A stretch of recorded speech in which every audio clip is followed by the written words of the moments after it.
गुलाम नबी आज़ाद, जिस गुलाम नबी आज़ाद ने जून 2023 को कांग्रेस से रिजाइन कर दिया और कांग्रेस को खैराबाद कह दिया था, उसके बाद सियासी गलियारों में हलचल चल रही थी कि गुलाम नबी आज़ाद का पॉलिटिकल कैरियर अब ख़त्म हो चुका है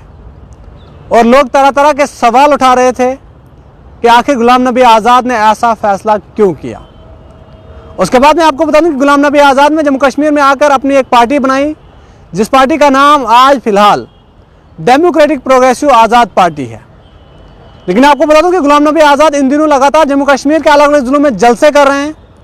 और हज़ारों की तादाद में गुलाम नबी आज़ाद को सुनने के लिए लोग आते हैं। लेकिन इस वक्त की बड़ी खबर यही आ रही कि सैयद बुशारत बुखारी 19 जून 2023 को पीपल कॉन्फ्रेंस से उसे बाहर का रास्ता दिखाया गया था। वो सैयद बुशारत बुखारी जो 2 बार लेजिस्लेटर रह चुके हैं, और आपको बता दूं कि उस वक्त पार्टी ने यह हवाला दिया था कि सैयद बुशारत बुखारी बाकी पार्टियों में कुछ बातचीत करते रहते हैं अपनी पार्टी के खिलाफ, यानी अपनी पार्टी के खिलाफ कुछ वो बहसबाजी करते हैं, वो बयानबाजी करते हैं और बाकी पार्टियों को हमारी पार्टी के बारे में बताते हैं। इसलिए 19 जून 2023 को सैयद बुशारत बुखारी को पार्टी से बाहर का रास्ता दिखाया गया था। अब खबर ये सामने निकल कर आ रही कि सैयद बुशारत बुखारी जो 2 बार के लेजिस्लेटर रह चुके हैं,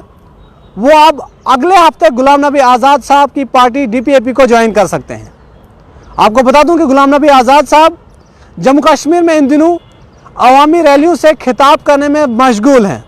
चाहे वादी कश्मीर की बात करें, पीर पंचाल, चनाब वैली, जम्मू डिवीज़न, किसी भी इलाके में गुलाम नबी आज़ाद इन दिनों लगातार अवामी रैली से खिताब कर रहे हैं। लेकिन सैयद बुशारत बुखारी जब उन्होंने पीपल कॉन्फ्रेंस को खैराबाद कह दिया, या फिर आप यूँ कहें कि जब उन्हें पीपल कॉन्फ्रेंस से बाहर का रास्ता दिखाया गया, उस वक्त ये खबर चल रही थी कि सैयद बुशारत बुखारी अब नेशनल कॉन्फ्रेंस का दामन थाम सकते हैं। क्योंकि जब जम्मू कश्मीर नेशनल कॉन्फ्रेंस के नायब सदर उमर अब्दुल्ला जम्मू में आए, उन्होंने कहा कि एक शख्स जो है वो ज्वाइन करने वाले थे नेशनल कॉन्फ्रेंस, लेकिन जो ही वो मेरे पास आए, हमारे साथ बातचीत की, तो उसके बाद जब वो वापस गए, मैंने उनसे कहा कि जनाब आप एक प्रोग्राम रखिए, आप हमारे साथ बाज़ाब्ता जो है ज्वाइन कर सकते हैं। उमर अब्दुल्ला ने यह कहा कि जो ही वो वापस गए, उनके ऊपर इतना प्रेशर बनाया गया, इतना दबाव बनाया गया भाजपा की जानिब से कि आप कोई भी पार्टी ज्वाइन कर लीजिए, लेकिन नेशनल कॉन्फ्रेंस को आप ज्वाइन नहीं कर सकते। उसके बाद बुशारत बुखारी ने कहा कि जनाब मुझ पर इतना प्रेशर बनाया जा रहा है कि मैं नेशनल कॉन्फ्रेंस को ज्वाइन नहीं कर सकता हूँ। उमर अब्दुल्ला ने इस बात का भी जिक्र किया था कि मुझसे गलती हो गई, जब बुशारत बुखारी मेरे घर पर आए थे तो मुझे उसी वक्त उसे पार्टी ज्वाइन करवा देनी चाहिए थी।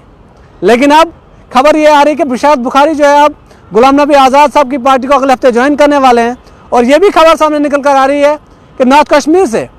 बुशारत बुखारी को पार्लियामेंट सीट के लिए जो है वो लड़वाया भी जा सकता है। और खबर ये भी आ रही है कि बुशारत बुखारी इसलिए भी गुलाम नबी आज़ाद की पार्टी को ज्वाइन कर रहे हैं क्योंकि गुलाम नबी आज़ाद के साथ, उनकी फैमिली के साथ उनके अच्छे ताल्लुकात हैं, उनके बहुत करीबी रिश्ते हैं। यह भी बताया जा रहा है कि जब गुलाम नबी आज़ाद साहब दिल्ली में थे और सैयद बुशारत बुखारी बीमार थे, गुलाम नबी आज़ाद साहब ने उनके साथ मुलाकात की, कई मुद्दों पर जो है उनने अहम डिस्कस भी की। और उसके बाद ये पता चला कि अब ये खबर सामने निकल कर आ रही है कि सैयद बुशारत बुखारी जो है वो गुलाम नबी आज़ाद साहब की पार्टी को शाम ज्वाइन करने जा रहे हैं अगले हफ्ते। यानी कि जिस गुलाम नबी आज़ाद साहब के लिए ये कहा जाता था कि इनकी पॉलिटिकल जो पार्टी है ये कभी उभर नहीं पाएगी, लेकिन अब देख रहे हैं हम कुछ दिनों पहले भी वादी कश्मीर से कुछ लीडर जो है गुलाम नबी आज़ाद साहब की पार्टी में शामिल हुए। और अब एक और बड़ा चेहरा सैयद बुशारत बुखारी अगले हफ्ते गुलाम नबी आज़ाद साहब की पार्टी को ज्वाइन करने वाले हैं। लेकिन देखना ये ज़रूर होगा, ये जो लीडर गुलाम नबी आज़ाद साहब की पार्टी को ज्वाइन कर रहे हैं, इससे गुलाम नबी आज़ाद साहब की पार्टी को कितना बूस्ट मिलेगा या फिर DPAP कितनी मजबूत होगी आने वाले वक्त में। जम्मू कश्मीर में असेंबली इंतखाबात में या लोकसभा इंतखाबात में DPAP कितनी सीटें जीतने में कामयाब होगी, जब जम्मू कश्मीर में election commission of India Lok Sabha इंतखाबात और असेंबली इंतखाबात का ऐलान करेगी, उसके बाद ही इन तमाम सवालों के जवाब जो है तमाम लोगों को मिलेंगे और ये पता चल पाएगा DPAP की जो है कितनी पानी में है, कितनी उभरी है 1 साल में DPAP जम्मू कश्मीर में। आने वाले वक्त में जब लोग वोट करेंगे और जम्मू कश्मीर की असेंबली में DPAP के कितने नुमाइंदे जो है वो चुनकर पहुंचते हैं, लोकसभा में कितने नुमाइंदे चुनकर पहुंचते हैं, आने वाले वक्त में जब भी इलेक्शन होंगे उसके बाद इन तमाम सवालों के जवाब जो है वो साफ होगा। बहरहाल आप लोगों की क्या कुछ राय है, आप लोग अपनी राय कमेंट सेक्शन में ज़रूर दीजिए।